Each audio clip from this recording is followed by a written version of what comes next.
Good morning, Accra. Welcome to Our Father's House with me, Amanda Clinton. On today's program, we're going to be focusing on whether the devil is on a campaign to win your vote and your soul. Once again, whether the devil is on a campaign to win your vote and your soul. And the particular scripture that I have in mind is taken from Job 2, from verse 1 to 9. Once again, Job 2 from verse 1 to 9, which reads, Satan attacks Job's health. Again there was a day when the sons of God came to present themselves before the Lord, and Satan also came amongst them to present himself before the Lord. And the Lord said to Satan, From where have you come? Satan answered the Lord and said, From going to and fro the earth, and from walking up and down it. And the Lord said to Satan, Have you considered my servant Job, that there is none like him on the earth, a blameless and upright man who fears God and turns away from evil? He still holds fast his integrity, although you incited me against him to destroy him without reason. Then Satan answered the Lord and said, Skin for skin. All that a man has he will give for his life. But stretch out your hand and touch his bone and his flesh, and he will curse you to your face. And the Lord said to Satan, Behold, he is in your hand, only spare his life. So Satan went out from the presence of the Lord and struck Job with loathsome sores from the soles of his foot to the crown of his head. And he took a piece of broken pottery with which to scrape himself whilst he sat in the ashes. Then his wife said to him, Do you still hold fast from your integrity? Curse God and die. But he said to her, You speak as one of the foolish women would speak. Shall we receive good from God, and shall we not receive evil? In all this, Job did not sin with his lips. And that was just taken from Job 2, from verse 1 to 9. Because on Our Father's House today, we're focusing on the fact that is the devil on a campaign this morning to win your vote and your soul? And the reason I picked this topic this morning is because I was told this story about how a man one day went up to heaven and he looked in and he saw all the angels, all the music, all the peace, and everything that he would ever imagine that heaven would look like. And just before he was about to enter heaven's gates, the devil approached him and invited him to just, try out hell for a day, see how it's like and compare it to heaven, and then make his decision as to whether he wanted to go into heaven. And so the man went into a lift with the devil, and, they went down the lift and they entered hell. And it was nothing like he looked like. It was a huge banquet on a field, a large field, and people were dressed in amazing attire, and there was endless champagne, and there was all this endless party essentially that was going on. And so they got in the lift again and they went back up to heaven for him to make his decision, and he promptly informed heaven that he wasn't too interested, even though heaven seemed quite nice, but hell seemed a bit better in terms of the fun they were having. And so upon getting back down, in terms of going back into the lift and going back down to hell, the doors opened and all he saw was this complete drought. There was no sky, there was no light, there was just complete darkness, and these demons were just constantly chasing people around and tearing off their flesh, everything he'd initially imagined hell to be like. And then he said to the devil that, you tricked me, because this isn't the place you showed me before. And the devil, like any campaigner worth his salt, said, Oh, we were merely campaigning at the time when you came to visit. This is how it's really like. So in that view, I just thought in sharing that story with you, that I'd focus today on whether the devil is on a campaign to win our vote and our soul, because with the verse I also just read out, Satan attacks Job's health, we see that the characteristics of the devil very much is one of an advocate, one of a persuader, one of a person who tries to convince by the strength of his argument, essentially. And when he went to God, God said to him, have you actually considered my servant Job? He's upright, he's a good person, he's not like all these other humans that you say they're like. And then the devil just matter of factly said, skin for skin. If you take everything a man has physically, you will see his true nature. And so God wanted to disprove Satan and literally said that he could take everything from Job but spare his life. And in so doing, Job was in the most agony that he'd ever been in his entire life. And even his wife said, do you still hold fast your integrity? Curse God and die. And yet Job remained steadfast, because he said to her, you speak as one of the foolish women would speak. Shall we receive good from God, and shall we not receive evil? In all this, Job did not sin with his lips. And so in discussing today on Our Father's House with me, Amanda Clinton, how in life we can see the devil is often on a campaign to win our soul and our vote, essentially. If we compare the devil, for instance, to a corrupt politician, we can see that the nature of such politicians is that they are not honest people. They are overachievers often, who are full of self-confidence and are very much like the devil because they are very ambitious by nature and will literally twist everything there is morally and ethically in terms of being flexible with the truth in order to persuade us as to their own will. And if you accept this morning that the devil is very much an advocate in terms of he makes a case like a lawyer, and that is his job. He is the accuser, he is the persuader, and day and night he is trying to persuade God about how humans should have been scrapped. You can see very much how the devil can be compared to a bad politician, because it's easy to see how power corrupts absolute power, absolutely, essentially. So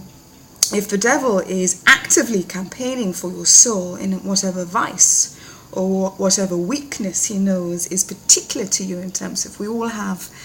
different weaknesses. If, for instance, someone's particular weakness is that they're homosexual, the devil doesn't give them a young beautiful girl, he will always tempt them with a young man. And so if our weakness is known to the devil and he is tempting us with that, it's not difficult to see how that day and night he can accuse us of being weak, because we often succumb to these devices. And I'm focusing on the fact that the devil is on a campaign to win your vote and your soul, because sometimes in focusing on the Christian walk and the Christian talk, I think it's so easy to neglect topics such as the devil, because we often think that that's at an infant stage. As Christians we learn about the devil and it has no real application to our life, and it's just not something we need to delve into. But if you truly appreciate the role of the devil as the accuser, and you truly see how he can and could be operating in your life, then I think you can be more mindful of how you can guard and safeguard yourself against the devil's plots, because I think the devil has a bad reputation because often, it's about the power of his office, which is corruptible, and it has been corrupted. He was, after all, a heavenly angel who was favored by God and disliked God's affection for mankind. And so in believing that God should not have this particular affinity, this particular weakness for human beings who live outside God's laws. He literally left heaven and said that, he was going to show God how humans aren't worthy of his love, as we see in the case of Job. And he took defectors with him in terms of, he took, some people would say even up to a third of the heavenly angels with him. And some of these angels which fell married women, and that is where the offspring of the Illuminati and all these different secret groups come from. And the power of the devil's office on earth has corrupted him and his agents, because they are willingly, they're willingly subjecting those who believe in what they do to their trappings, in terms of whatever it is that traps you, whatever it is that holds you. They ensure that the willing subjects on earth are tempted by these things. And I think many people are willing to give the devil their vote because they do not have the integrity to resist corruption. So if you believe this morning that there is a devil, and that in being on a campaign trail, meaning the devil being on the campaign trail, he can be compared to a dirty politician, you can see how he is active perhaps in persuading you in his campaign. Because apart from having, persuasive advocacy skills, the devil, like many bad politicians, is capable of dirty tricks, especially during this election campaign, to win over as many souls as possible and to win over as many votes to the house of darkness. And when you may have some doubts, some insecurities, some shortcomings, if you don't overcome these things at the specific point in your life that you need to overcome them, then sometimes I think the devil can sneak in, because those are the moments that if he wins your vote then, if he corrupts you then, if he gets into your weakness at that point, and you are persuaded of who and what he is, then you will never change your ways, because you will be gripped by that addiction unless you truly try and purge yourself from that type of addiction, whatever that may be in your life. And I think the devil always ensures the level of temptation you face is so great that it is difficult to resist him unless you are spiritually grounded, unless you are spiritually rooted in something that is heavenly, and that you actively try and resist his temptations.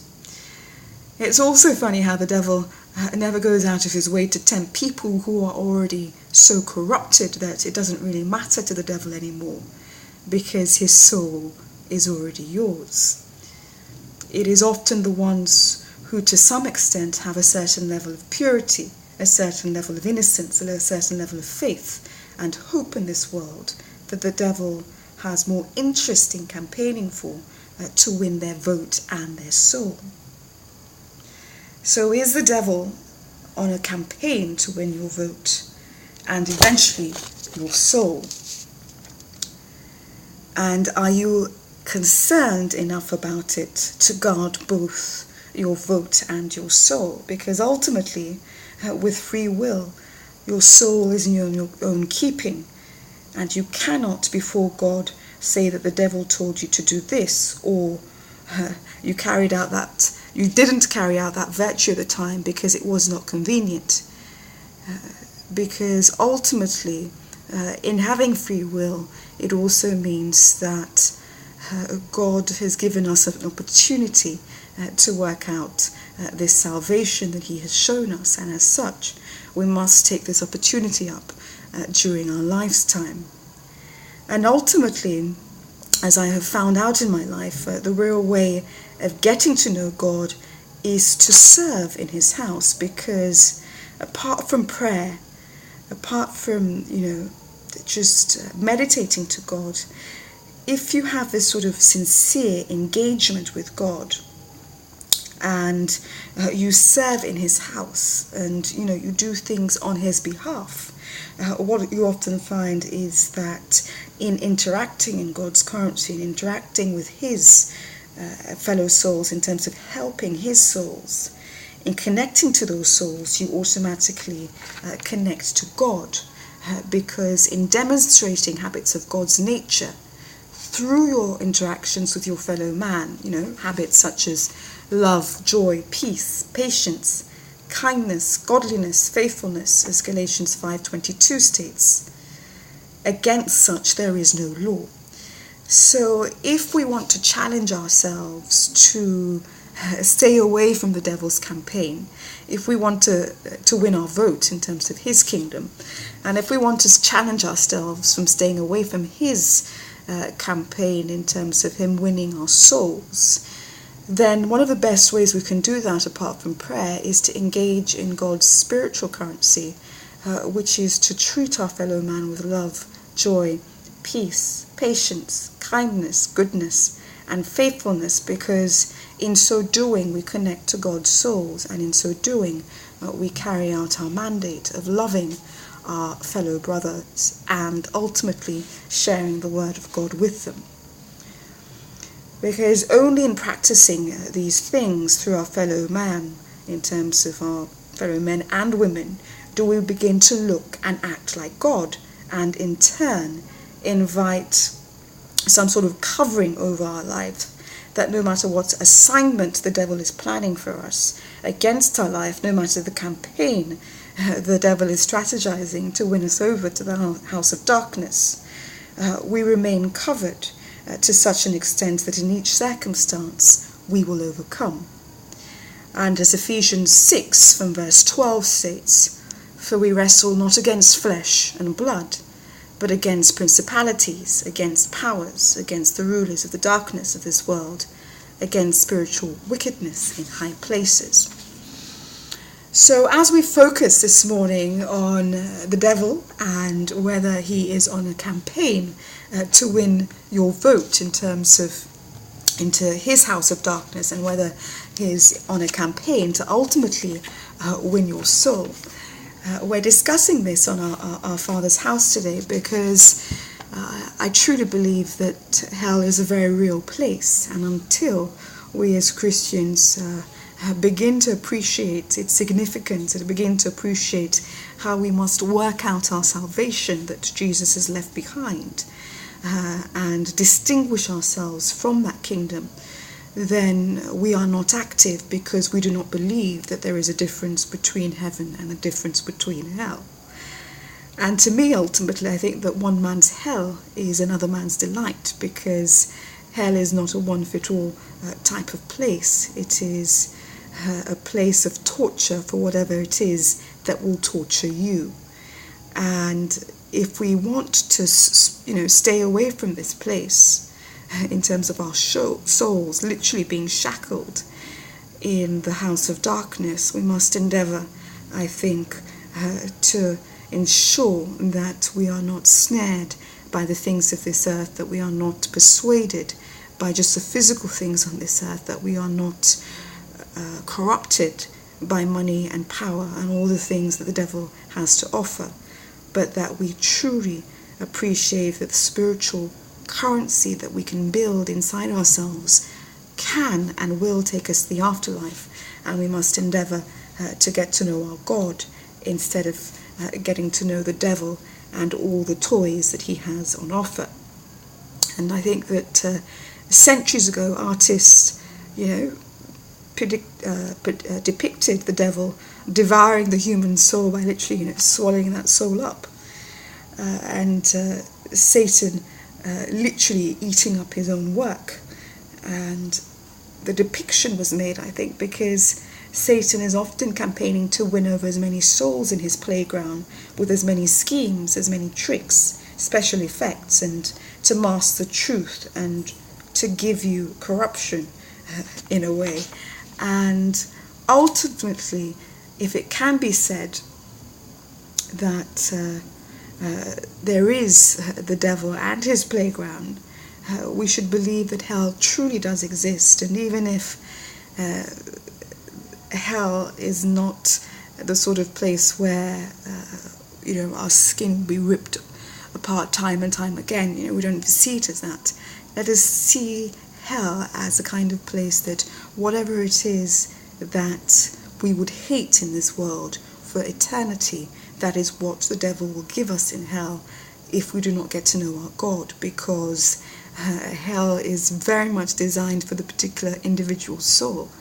And so if we do not overcome certain things in this earth, then for an eternity we will be made to play out that game of attempting to overcome something for the rest of eternity and being incapable of doing it. And hell, ultimately, I think, if we're looking at the devil's playground in hell, is a place where the devil and his demons enjoy their job of tormenting souls and humans, having, of course, succeeded in tricking these souls into whichever vice that holds them during their life. Depictions of hell from people who have said to have come back are filled with spares and people being in flames of worms surrounding them, and flames and endless torture. Yet the real hell, I think, is always one we create for ourselves, because we are born into this world with no human mindset, and eventually we teach ourselves these things that we can never quite shake off till they become our habits, which form our character, and in some instances leave us so separated from a living God who is waiting for us to wake up from the slumber that is our lives. And even if our view of God is that he has torn us to pieces by not being there for us when we needed him, Hosea 6 verse 1 states, "Let us return to the world. He has torn us to pieces, now he will heal us. He has injured us, now he will bandage our wounds." Because ultimately, even if something is not God sent, it will be God used, because he will always provide a way out. But we must truly believe that the God that we serve, the living God we serve, is concerned about how our journey is going on earth, and that if we keep away from the devil's playground in terms of all the things he has to offer, then we will truly be part of God's kingdom. And ultimately, I think the devil's playground is about, us having these cracks in our lives. And if we allow the devil to enter our souls because of these cracks, because of these insecurities we have, because of these weaknesses that we have, because of these vices that we have that hold us, then we never grow as spiritual beings. And I think the devil, like any good advocate, is just making his case day and night, as Revelation tells us. And we have to free ourselves, because ultimately we have this free will, and we have to free ourselves from his grips in our day-to-day life. So if we're going out this morning and we're constantly, seeking temporary escape, temporary vices, temporary things that will never last us eternity because they are in the physical, we need to grow as spiritual beings. We need to deal with whatever issues that are holding us back from the kingdom. And we need to appreciate the fact that the devil is very much like a bad politician in terms of what bad politicians do in terms of advocacy and campaigning and trying to win our vote. And if the kingdom that he serves is dark, and if the kingdom he serves is just to prove a point to God that humans are corrupt anyway, so they don't belong to you as souls, then we must endeavor to prove him wrong and to show our God that he gave us this opportunity to function in human flesh in order to return back to him, because when the dust returns to the earth,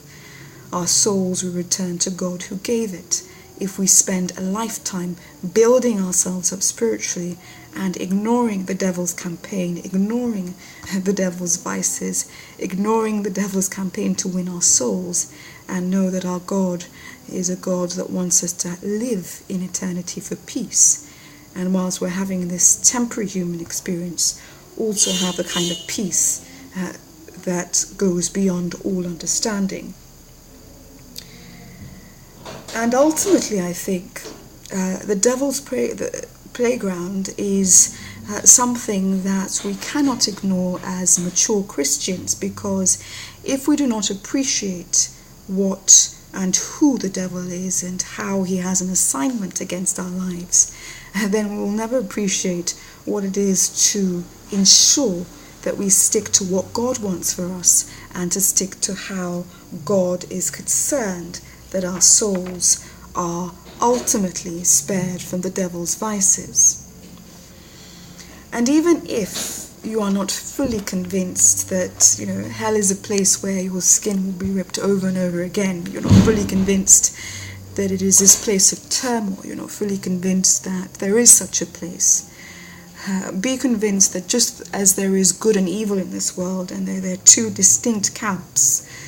with two distinct purposes, the afterlife also has a place of two distinct camps and two distinct purposes, where heaven is essentially this continued journey for one's soul in terms of the habits that you built that were pure in life is the habits that you will continue in death,